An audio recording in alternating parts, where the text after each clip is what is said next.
ક્રોધ તમારી અંદરની તાકાતને ખાઈ જાય છે. દરેક ધર્મમાં ક્રોધને અનિષ્ટ ગણવામાં આવે છે.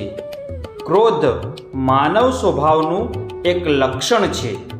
કોઈ વ્યક્તિને કશું ન ગમે એવું બને ત્યારે તેનો અણગમો ઘણી વખત ક્રોધ સ્વરૂપે નીકળે છે.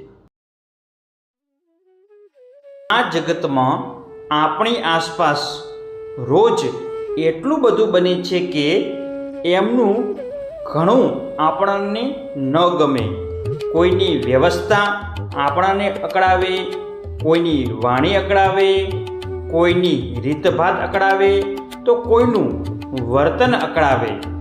પણ આપણી અકળામણ ક્રોધ રૂપે જ પ્રગટ થવા દેવી એ નરી મૂર્ખતા છે. ક્રોધ કરવાથી શરીરના જ્ઞાનતંત્રને ભયંકર અસર પહોંચે છે. સ્વભાવ અને લોહીના રક્ત ભ્રમણ પર વધુ પડતું દબાણ આવે છે.